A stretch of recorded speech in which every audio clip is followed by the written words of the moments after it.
Nous sommes donc le jeudi 22 juillet 2021. C'est en train de se lancer. Pour ceux qui sont déjà présents, bonjour des lives, VK bonjour, Odyssée. Bonjour Facebook, là où vous êtes également. Voilà. C'est le jeudi. On est donc le 22 et j'ai des choses à vous dire.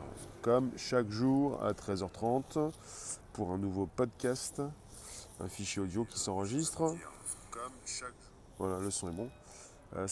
Il est 13h30, c'est le moment de commencer pour justement positionner vos réflexions si vous le souhaitez, si vous connaissez Snapchat, mais même si vous ne connaissez pas, puisque je me rapproche de sujets qui parlent du quotidien, qui parlent d'une actualité, qui parlent d'un sans contact, qui parlent d'une nouvelle société, une nouvelle façon de vivre les choses pour certains d'entre nous. Noël, Jocelyne, Kit Carson.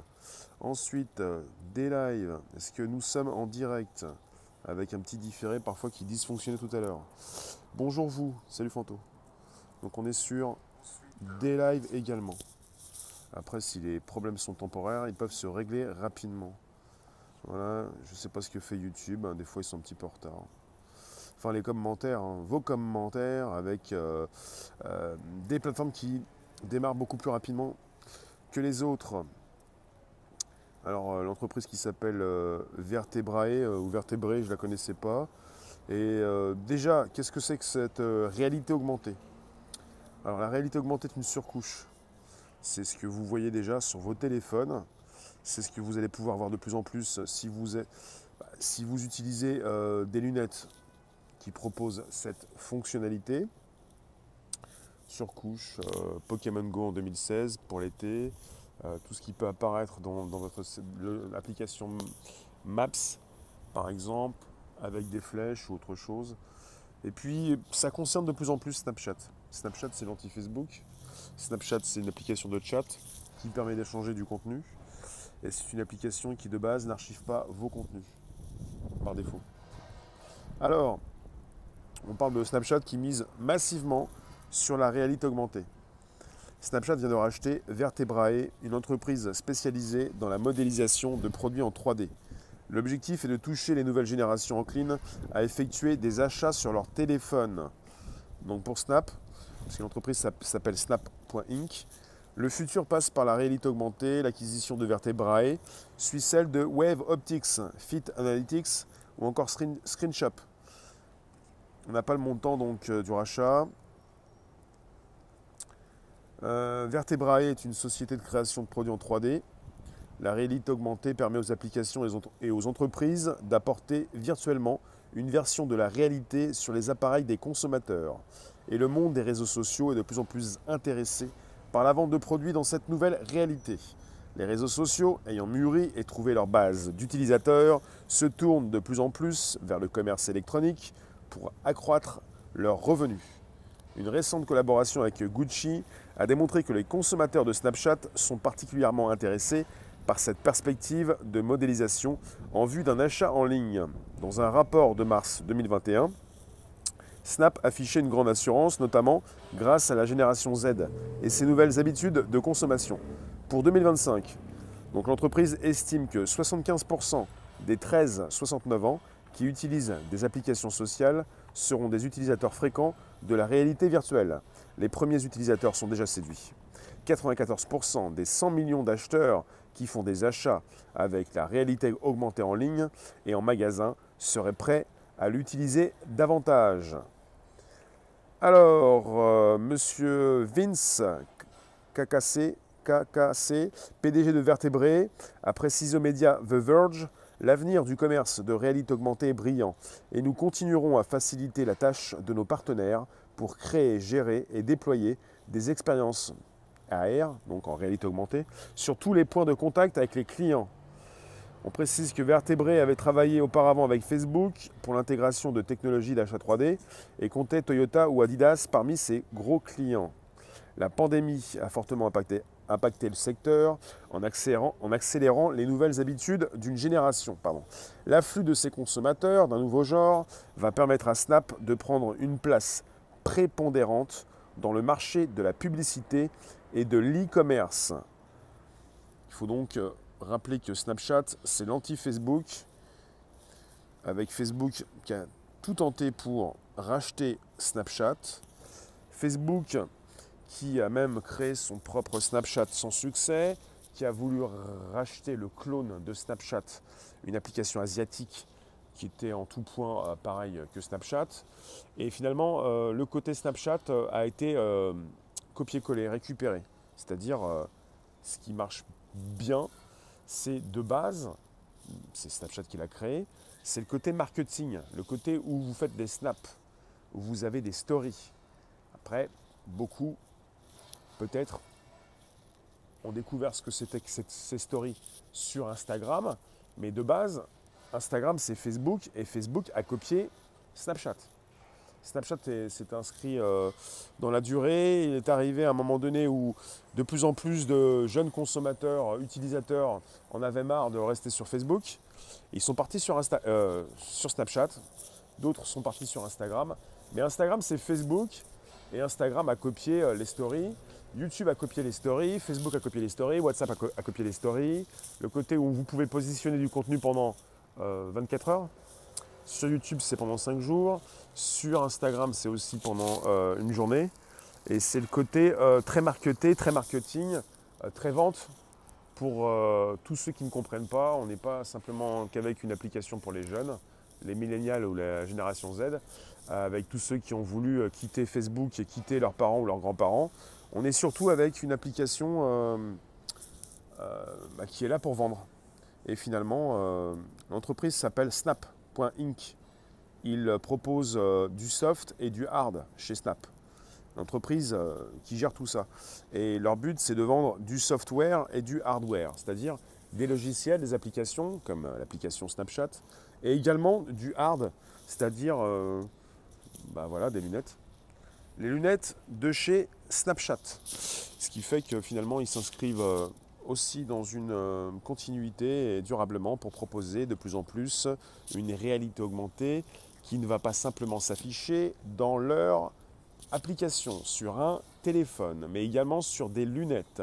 Ce qui fait que la réalité augmentée est un grand marché, un marché très puissant. Et là, on est parti sur des rachats que font certaines entreprises, parmi les plus importantes du monde.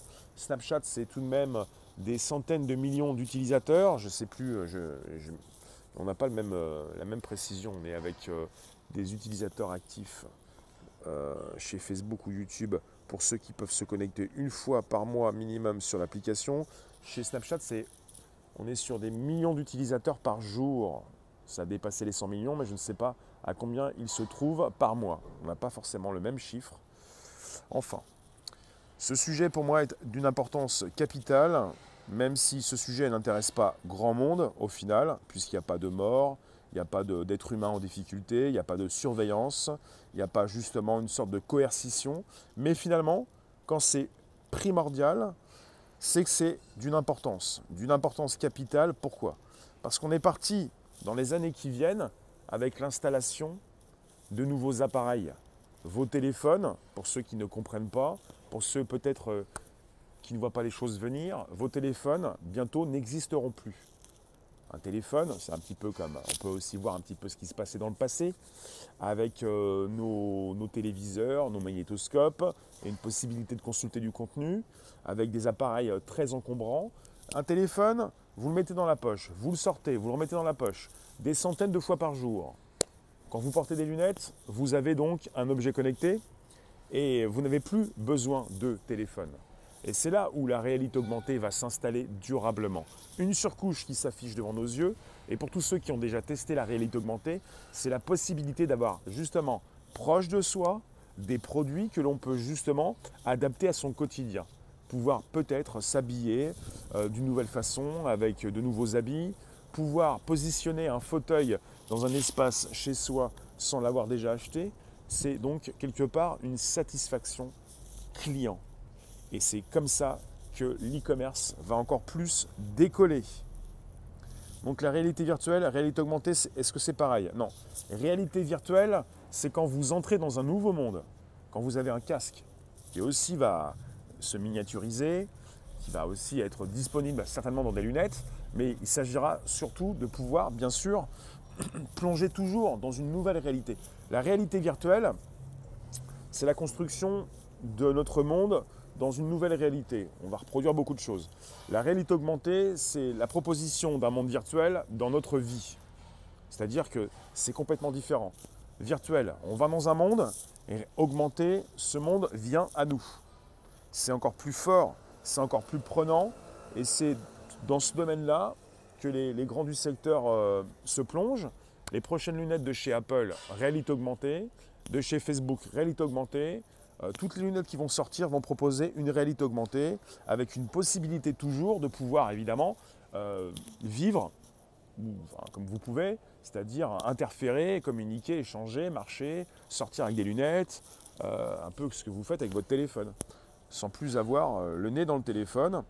Merci d'être présent sur un podcast. Vous pouvez toujours inviter vos contacts, vous abonner, récupérer le lien présent sous la vidéo pour l'envoyer dans vos réseaux sociaux, groupes, pages et profils. Carlos, oui. Alors, 17h. Jacqueline, Katia, bonjour. Tout à l'heure, notre prochain rendez-vous, c'est 16h. Bonjour vous tous. On est parti sur un sujet qui concerne la réalité augmentée. Partie numéro 2. Surchauffe de téléphone, très vieux, très usé. La liaison ne se fait pas. On est le 22 juillet. 22 juillet, le jeudi. 22 juillet 2021. On est reparti pour un nouveau podcast. Ça s'enregistre. Ça se retrouve sur le Bonjour la base, sur Spotify, SoundCloud et l'Apple Podcast. Est-ce que vous vous reconnectez? Est-ce que je peux avoir ce direct de nouveau? Je ne sais point. Ça doit s'inscrire justement pour une seconde partie. De retour, bonjour, de retour vous tous. C'est comme ça que ça se passe. C'est l'usure. Voilà, c'est ce que je vous disais tout à l'heure. Les téléphones bientôt n'existeront plus. Et finalement, ils fatiguent. Snapchat aura-t-il sa crypto? Ça, il faut le demander à Snapchat. Hein. Je ne peux pas vous répondre. Hein. Je disais tout à l'heure, après, si Facebook bientôt lance sa crypto, pourquoi pas Snapchat peut-être que tout le monde va y venir, mais ce n'est pas le sujet. Hein. Alors, je réponds un petit peu ce qui a été dit sur des lives. Pour ce qui concerne, tu me disais réalité virtuelle. Alors non, tu disais virtuel, c'est dans les écrans et augmenté, c'est sur le terrain. Virtuel ou augmenté, c'est sur les écrans. Augmenté, c'est dans des lunettes avec toujours la possibilité de voir un petit peu ce que vous faites dans votre propre vie. La réflexion, c'est virtuel, c'est vous entrez dans un nouveau monde. Augmenté, c'est vous restez dans votre propre monde. C'est ça la différence. Après, vous avez une virtuelle et une augmentée sur des écrans, ça ne change rien. Vous ne pouvez pas avoir de réalité virtuelle ou augmentée sans écran. C'est ça aussi. Bonjour vous tous, n'hésitez pas, vous pouvez nous retrouver sur un podcast. Ça s'enregistre jour après jour sur un nouveau direct. On est parti pour une précision chez Snapchat. Et je vous refais le topo, bien sûr. On est là pour ça. Il n'y a pas de problème. Il y en a plusieurs. Alors, pour ce qui concerne Snapchat. Vous avez Snapchat qui rachète différentes entreprises pour installer durablement son entreprise, la sienne, enfin sa compagnie, enfin Snap.inc. Et pour s'installer durablement auprès de ses utilisateurs, ils viennent de racheter Vertebrae, une société de création de produits en 3D. On parle d'une réalité augmentée qui permet aux applications et aux entreprises d'apporter virtuellement une version de la réalité sur les appareils des consommateurs.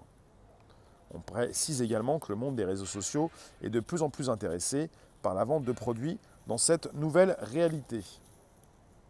Avec des réseaux sociaux qui ont mûri et qui ont trouvé leur base d'utilisateurs et qui se tournent de plus en plus vers le commerce électronique pour accroître leurs revenus. Après, vous avez ça puisque Snap.inc ne rachète pas simplement des entreprises qui lui permettent d'entrer de plus en plus massivement dans une réalité augmentée, mais également des entreprises qui proposent de l'e-commerce. Et de plus en plus la possibilité pour ceux qui souhaitent vendre leurs produits en tant qu'influenceurs de proposer leurs produits via Snapchat et évidemment de proposer des produits en réalité augmentée. De plus en plus, de toute façon, vous allez pouvoir acheter des produits chez vos influenceurs préférés. Ça va se passer soit en direct ou pas. La seule chose qui manque pour moi à Snapchat, c'est la proposition de direct. Puisque la plupart des réseaux, des plateformes, des réseaux sociaux proposent le direct. Tout le monde s'y met. Snapchat ne s'y est pas mis pour l'instant, c'est toujours une application de chat, une application de communication qui permet d'échanger des documents, des images, des photos, de l'audio. Voilà. Parce que vous avez, en tant que application de chat, une comparaison qui peut être faite avec soit WhatsApp, soit Messenger, qui propose déjà, non pas du direct, mais quelque chose qui lui ressemble, de la visioconférence, des groupes privés. Je vous remercie d'être présent pour une seconde partie. On parle de Snapchat. Alors, les consommateurs de Snapchat sont particulièrement intéressés par cette perspective de modélisation en vue d'un achat en ligne. C'est une récente collaboration avec Gucci qui l'a démontré.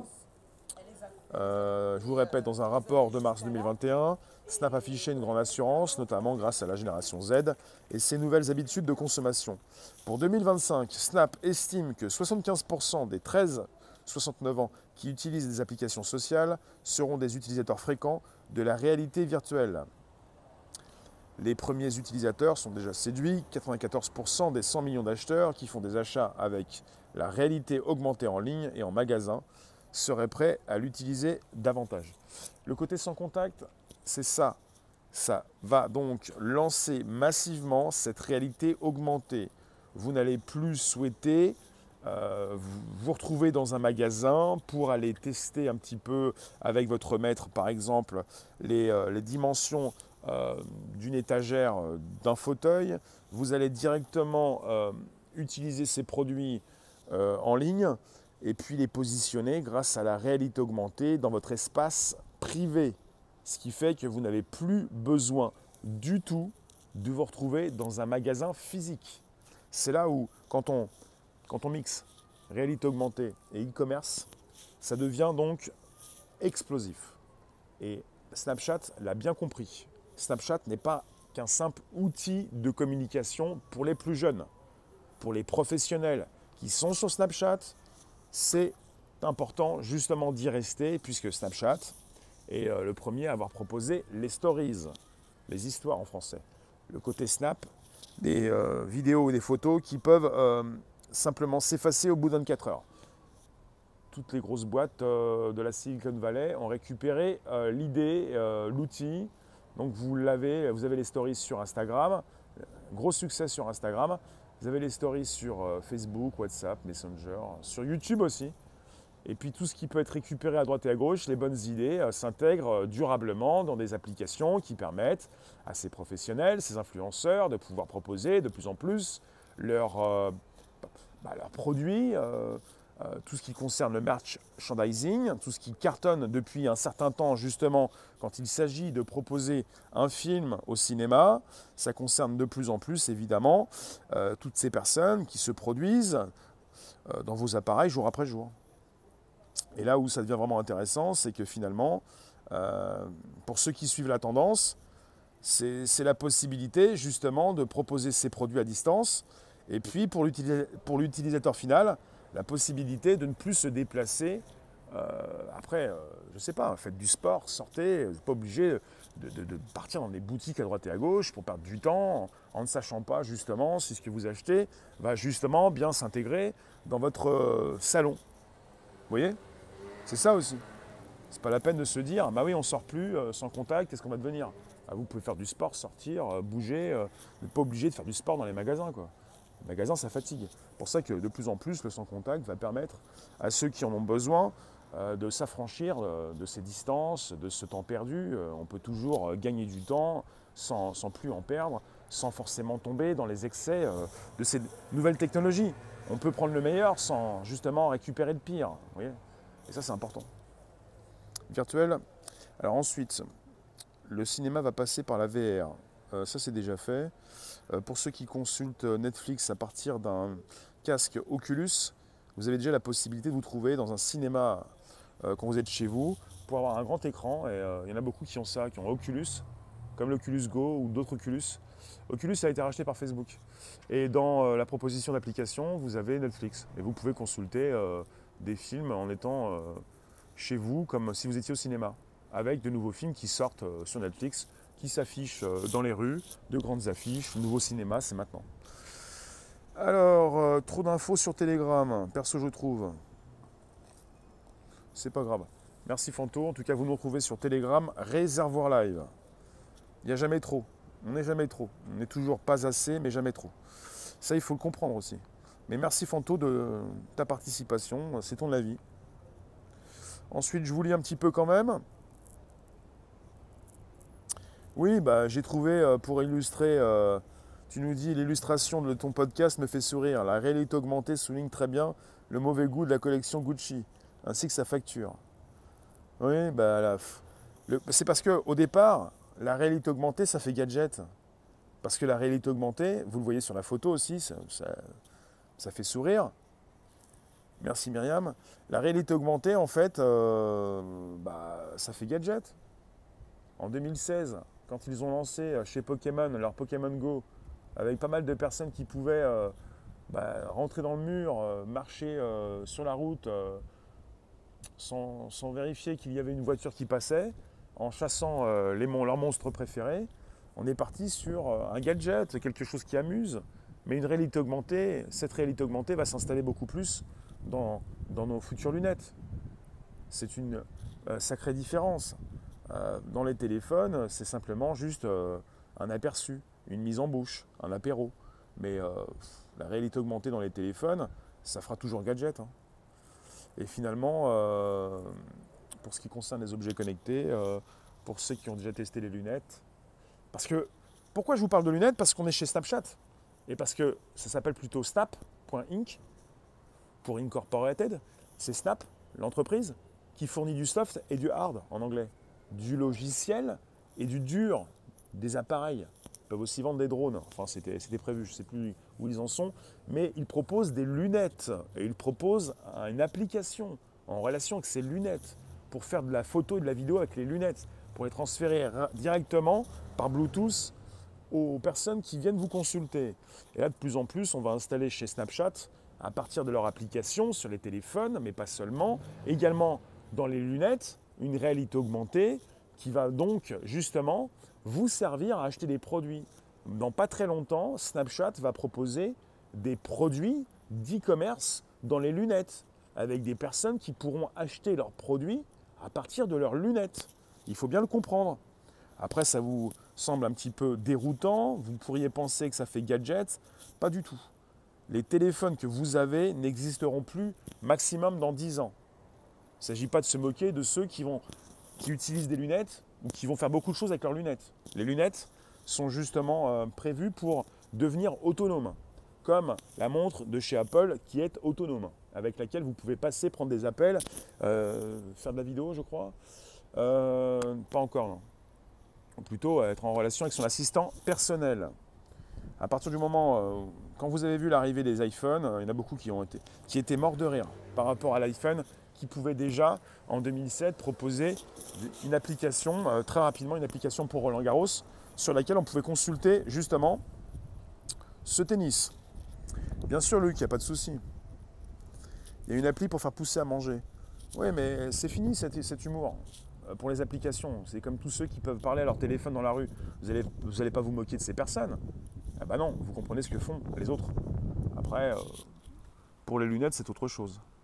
Vous avez déjà des lunettes qui permettent de consulter, de passer des appels, de pouvoir avoir du son qui ne passe pas par les oreilles, mais par les os du crâne.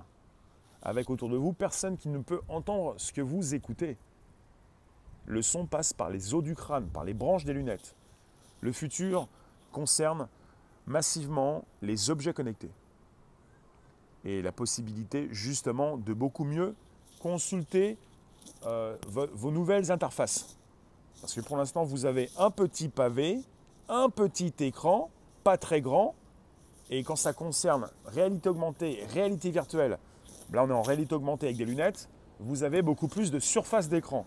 Vous avez beaucoup plus la possibilité, je pense que beaucoup vont peut-être aussi y aller trop loin, d'ouvrir pas mal de fenêtres et d'avoir autour de vous, comme ceux qui ont des écrans énormes, cette possibilité d'ouvrir tellement de choses. Ce qu'on fait déjà avec un téléphone, hein. Il y a pas mal de personnes qui précisent « Ah, ma batterie, elle ne marche pas bien, ma batterie… » Vous ouvrez tellement d'applications sans les refermer, vous laissez tellement votre téléphone en 4G, en Wi-Fi, avec un téléphone qui fait ce qu'il veut lui-même. Faut vérifier un petit peu ce que l'on fait avant de râler justement sur cette technologie qui use beaucoup de batterie. Je vous remercie en tout cas d'être présent. Vous nous retrouvez quand vous le souhaitez sur Telegram, Réservoir Live. Et puis finalement, pour ce qui concerne le futur, c'est maintenant. Snapchat, c'est une entreprise, une application, enfin Snap l'entreprise, Snapchat l'application, qui permet de voir un petit peu où on va, puisque finalement Snapchat est souvent pionnière dans pas mal de technologies qui sont récupérées, je vous l'ai précisé, soit par Facebook, YouTube, les autres, parce qu'il y a de bonnes choses. Et quand ça concerne l'utilisateur final, c'est bien, mais quand ça concerne également justement ceux qui sont en force de proposition de contenu, c'est bien aussi. Parce que j'en entendais déjà dire il y a un certain temps, Snapchat c'est pour les petits, c'est pour les jeunes. Oui, mais quand vous êtes sur Snapchat pour proposer du contenu, vous pouvez être un professionnel. Hein.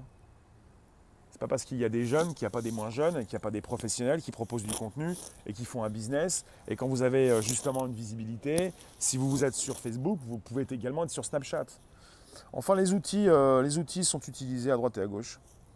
Vous avez maintenant, même sur YouTube, vous avez sur YouTube les stories. Et maintenant les shorts qui sont récupérés de TikTok. Enfin voilà.